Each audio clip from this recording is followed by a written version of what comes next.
अस्सलामुअलैकुम। मेरा नाम दानियाल आज़म है और मैं उम्मीद करता हूँ कि आप सब लोग खैरियत से होंगे। हमारे पास जो डंप हुआ, डंप के बाद मार्केट फिर स्टेबल होने की बजाय स्टिल एक डाउन ट्रेंड जनरेट कर रही है। इस बारे में कोई डिस्कशन करेंगे। मैं आपको डिटेल में एक दो बहुत इंपॉर्टेंट चीज़ें समझाऊंगा जिनको अगर आपने समझ लिया तो आप ये इस डंप को सर्वाइव कर लेंगे। मैं आपको कुछ मिस्टेक्स भी बताऊंगा जो हमने एज अ कंप्लीट कम्युनिटी जो मेरे चैनल को फॉलो कर रही थी, हमने जो एक दो मिस्टेक्स भी की जिनको हमें नहीं करना चाहिए था, और अगर हम इन चीज़ों को अवॉइड करते हैं तो शायद हमारे ये डंप जो है ना वो सेव हो जाता और हम जो है वो बिल्कुल 100% इस पूरे हमने पंप के प्रॉफिट्स बनाए होते और हम दोबारा इस डंप में एंट्रीज लेते। मैं अपनी गलती भी एक्सेप्ट करूंगा और मैं एक दो चीज़ें आप लोगों को भी गाइड करूंगा जो आपने अपने ट्रेडिंग एक्सपीरियंस में साथ साथ लेकर चलनी है, जो आपको बेनिफिट्स प्रोवाइड करेंगे। सबसे पहले ये चीज़ समझ लो कि ये करेक्शन नहीं थी, ये डंप था, जिस तरह मैंने आपको रात की वीडियो में एक्सप्लेन किया था। दूसरी चीज़ कि जब भी डंप होता है ना, डंप का पर्पस कुछ ना कुछ और होता है। Dump is more like a manipulation. ठीक है, डंप में हमारे पास मार्केट मैनिपुलेशन होती है और किसी ना किसी टारगेटेड ऑडियंस को या तो लिक्विडेट कराना होता है या तो किसी को डैमेज देना होता है। कुछ ना कुछ इस तरीके के जो है ना वो टारगेट्स होते हैं। ये चीज़ आपने समझ ली। अब दूसरी चीज़ क्या, अगर आपको याद हो, हम जब प्रीवियस पूरा अगस्त हमारे 100% रिजल्ट्स आए, ठीक है, सितंबर स्टार्ट हुआ, सितंबर का जो एटलीस्ट हमारे पास जो पूरा फर्स्ट वीक था, ये तो हमारे पास जो है ना वो 7 सितंबर को एंड डे पे आके हमारे पास डंप हुआ। लेकिन अगर आप ये चीज़ नोट करो कि हमारे जितने भी टारगेट्स थे ना, जो हमारे करंट मार्केट के ऑल टाइम हाई के थे, वो सारे अचीव हो चुके थे। हमारे कार्डानो का टारगेट पिछले मंथ में अचीव हो गया। हमारा जो है पोल्काडॉट का टारगेट ये इस मंथ के स्टार्ट में $35 का कम्प्लीटली जो है वो कंप्लीट हो गया। एथीरियम का हमारा टारगेट $3600 का वो हमारा कंप्लीट हो चुका था। बीटीसी का टारगेट हमारा $51,000 वो हमारा कंप्लीट हो चुका था। हमारा जो पीछे क्या रह गया, एक्सआरपी का 1.6 था, खैर वो स्पॉट में था, उसकी एसेट को टेंशन नहीं है, वो अभी भी अगर कोई होल्ड करता है तो वो प्रॉफिट नहीं है। अब इस चीज़ में नोट करने वाली क्या बात है, नोट ये करने वाली बात है कि जब हमारे एक साइकिल के प्रॉफिट्स कंप्लीट हो गए थे तो हम क्यों दोबारा मार्केट स्ट्रक्चर के अकॉर्डिंगली ट्रेड में गए, हमने क्यों दोबारा बाय की, हमने क्यों एक टारगेट्स को अचीव होने के बाद हमने क्यों नहीं मार्केट करेक्शन का वेट किया, इवन मार्केट करेक्शन का भी हमने क्यों नहीं वेट किया। हम सिर्फ स्ट्रक्चर्स को देखते थे, हम टेक्निकल एनालिसिस। मैं आपको बताता हूँ ऑनेस्टली गलती क्या हुई। गलती सिर्फ ये हुई है कि हमने मार्केट न्यूज़ को, मैंने एज अ फंडामेंटल एनालिसिस को इग्नोर किया और मैं जस्ट अपने टेक्निकल एनालिसिस के अकॉर्डिंगली, अपने जो मार्केट स्ट्रक्चर चल रहा था उसके अकॉर्डिंगली मैं चलता रहा। ठीक है, अब ये जो डंप हुआ है ना, ये डंप किसी स्पेसिफिक वेल्स की है। ठीक है, इस पे ना तो कोई फंडामेंटल एनालिसिस इन्वॉल्व है, ना तो टेक्निकल एनालिसिस इन्वॉल्व है। ये किसी वेल का दिमाग खराब हुआ है तो उसने मार्केट को डंप दे दिया। खैर, ये तो आपको पता है क्रिप्टो की जो फील्ड है वो है ही ऐसी, इसमें ये चीज़ आप सर्वाइव करते हो तो आप क्रिप्टो में चल सकते हो।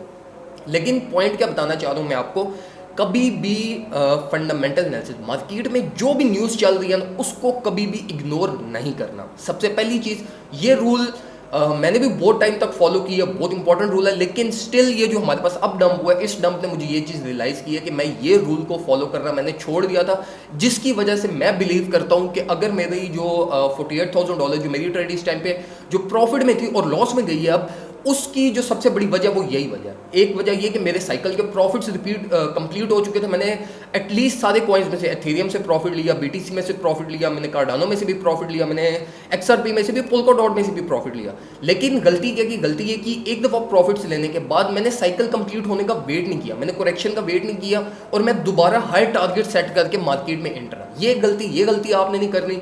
एक दफ़ा अगर प्रॉफिट्स ले लिए हैं मार्केट से, एक दफ़ा साइकिल आपका कंप्लीट हो गया, आपके हाई टारगेट्स अचीव हो गए हैं, फिर मार्केट में हाई टारगेट सेट नहीं करने, वेट करना है जब तक करेक्शन नहीं होती। ठीक है, ये दो चीज़ें होगी। तीसरी चीज़ जो आपने फॉलो करनी है वो ये करनी है कि अगर फॉर एग्जांपल मार्केट में आपको फियर नज़र आना स्टार्ट हो गया, मार्केट से एग्जिट करिए। ठीक है, मार्केट में जब बहुत ज़्यादा सिंपल वर्ड्स में आपको बताता हूँ, बहुत ज़्यादा जब मार्केट में हाई प्रेडिक्शंस आना शुरू हो जाए ना, उस टाइम भी मार्केट से निकल जाया करो।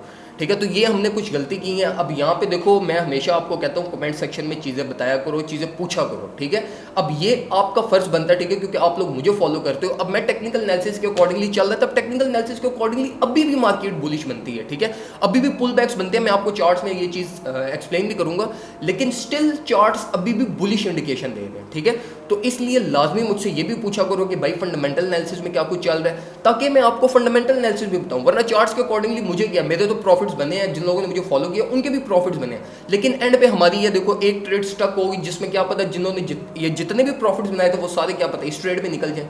ठीक है, तो इसलिए लाजमी कमेंट सेक्शन में चीज़ों को पूछते रहा करो कि भाई ये कैसे हो रहा है, ये कैसे हो रहा है। अगर मैं आपको यहाँ पे रिप्लाई अगर ना भी करूँ तो मैं आपको ट्विटर पे लाजमी आपके कमेंट्स पढ़ के मैं आपको अपडेट देता हूँ। अब हम डायरेक्टली चलते हैं चार्ट्स की तरफ। चार्ट्स में कुछ थोड़ी बहुत चीज़ों को एनालाइज करते हैं और फिर जो है ना वो हम देखते हैं कि सबसे पहले तो हम ये देखते हैं कि ये जो हमारे पास डंप हुआ, ये डंप अब कहाँ तक जो है ना वो रह सकता है। ठीक है, सबसे पहले अगर हम लेवल ऑफ सपोर्ट और रेजिस्टेंस को देखें तो हमारे पास जो मेजर लेवल ऑफ सपोर्ट था जहाँ से हमारी मार्केट बुलिश कन्वर्जन हुई थी, मार्केट इस टाइम पे उसी की आगे सपोर्ट लिया और वहीं से हमारे पास विक्स क्रिएट हुई हैं। अब जो डंप होता है ना, डंप मैंने आपको जिससे पहले भी एक दो दफ़ा एक्सप्लेन किया है कि डंप में किसी ना किसी स्पेसिफिक पार्टी को, किसी ना किसी स्पेसिफिक इंस्टीट्यूशन को लिक्विडेट कराना पर्पस होता है। ये पर्पस कभी भी नहीं होता कि जो है ना वो लोग ज़्यादा बाई कर लें या कुछ इस तरीके का, लेकिन जो मेजर पर्पस होता है ना वेल्स की आपस में फाइट का, वो यही होता है कि लोअर से बाइंग हो जाए और जितने भी लोअर पे ऑर्डर्स एग्जीक्यूटेड है ना वो एक दफ़ा एग्जीक्यूट हो जाए। अब डंप आपको ये चीज़ मैंने रात को भी बताई थी कि 3 पार्ट में कंसिस्ट करता है। पहली डंप में क्या होता है, पहली डंप में मार्केट पहले जो फॉल होता है उसमें मार्केट करेक्शन होती है। ठीक है, उसके बाद मार्केट थोड़ी बहुत सपोर्ट लेती है, मार्केट देखती है कि मार्केट में कितना मोमेंटम है। ठीक है, जो दूसरा डंप होता है उस डंप में मार्केट की कोशिश ये होती है कि आपके पास ट्रेडर्स के पास जितना भी पैसा रह गया ना वो दोबारा ये मार्केट में इनपुट दें। ठीक है, फिर हमारे पास दूसरा डंप आता है। ठीक है, हमारी मेजर क्या पता मार्केट दोबारा ये इसी लेवल ऑफ सपोर्ट की आगे सपोर्ट ले ले जो कि हमारे पास $43,000 पे है। यहाँ तो ये भी हो सकता है मार्केट इसको क्रैश कर दे, लेकिन जो हमारे पास थर्ड डंप होता है उसके बाद मार्केट रिवर्सल होता है। ठीक है, तो अब यहाँ पे मैं ये एक्सपेक्ट कर रहा हूँ कि हो सकता है हमारा यही सेकंड डंप हो। ठीक है, थर्ड डंप हमारा दोबारा ये $43,000 पे आके सपोर्ट लेके वापस ऊपर की तरफ चला जाए।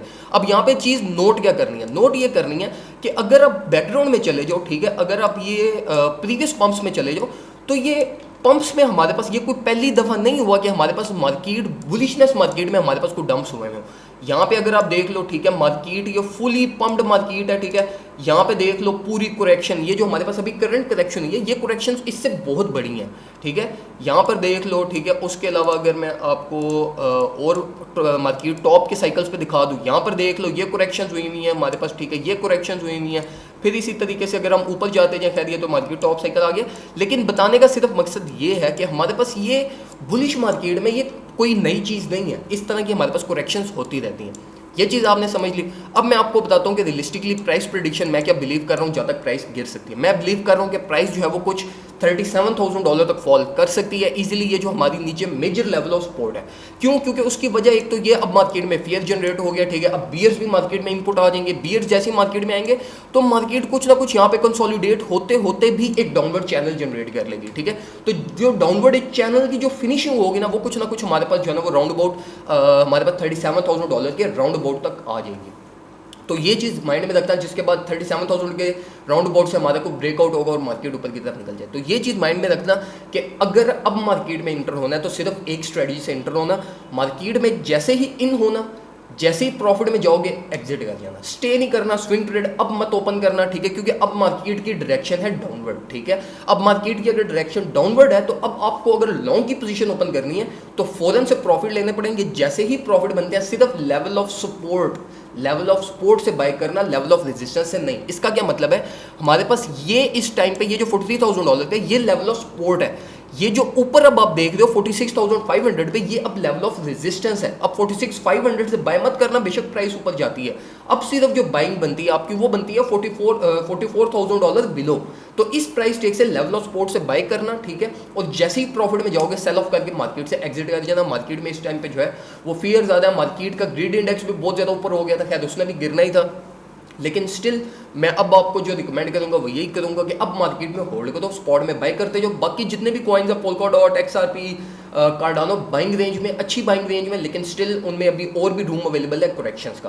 तो ये कुछ इन्फॉर्मेशन थी जो मैं आपसे क्विकली शेयर करना चाहता था। आज के दिन में रात को मैं इंशाल्लाह एक और वीडियो अपलोड करूंगा जिसमें मैं आपको डिटेल में एक दो स्ट्रेटजीज के बारे में और डिटेल में एक्सप्लेन करूंगा कि आपको क्या करना चाहिए क्या नहीं करना चाहिए।